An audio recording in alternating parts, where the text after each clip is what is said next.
لاسونه سرګندوي ممټ ټوله ګناه بستاسو په سری او که کمی خزه کو سرمنه وباسه او ماشومانو جنکونم او آزاد ګرځیدل په دې ټي ویژن کې دغه سيزونه خوري او د اخبارات والا نو دوی معاشره خرابای او معاشره چې خراب شو جرایم به ورسره راځي دا خلک چې غلاګانې کوي د غواګانې کوي دا د بدمعشۍ دپاره کوي یو سړی د غریبۍ د وجې نه کوي غریب سړی چې څوکیداري کوي نو سا ټوټې پر خدای ورکوي د دغې ښځو دپاره د شرابو دپاره د لاهور د تلو دپاره دا ماشومان تختی او غواګانې کوي او په خلقو ورځي نو دا ښځه د دې ټولو جرایمو سره دی که په دې پابندي ولګېده او دا یاد لرئ چې د ښځې تصویر ته کتل دا اصل ښځې نه زیاته ګناه ده ځکه که اصل ښځې ته سړي وګوري خو مخ به واړئ مثلا که سایه پکې او تصویر خو مخ نه اړئ نیغ ګوري نو د تصویر په کتو کې د اصل د ښځې د کتو نه ګناه زیاته نو دې آدابو ته ګورئ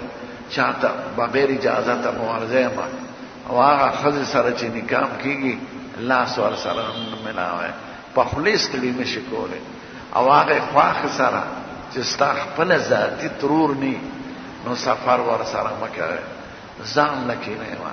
ښځه او سړی دې ځان له کېږي نه ځکه شیطان د دې په زړونو کې مختلف وسوسې اچي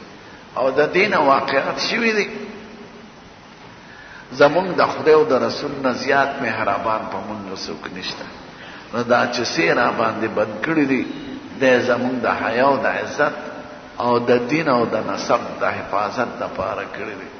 پابندي دقې دپاره نه کوم نو چې په صرف په تعداد شي نو همیشه به ګنده نظام وي ځکه تعداد خو د بیکارو خلقو زیات دی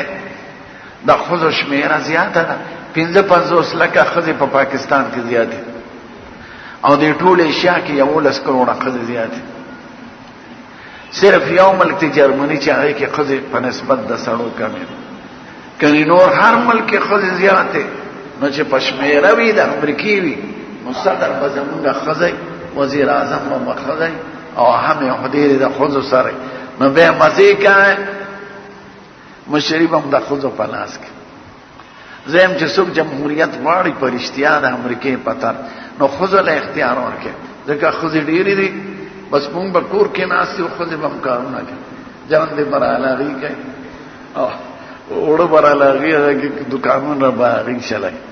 مونږ به د ښځو کار شروع کړو ښځه به د سړو کار شروع کړي لکه دا اوس د ډېر خلقو دا خواهش نو په رښتیا جمهوریت کې د ښځو په کار دا جمهوریت د امریکې دی او مونږ یې غلامان درود شریف وایي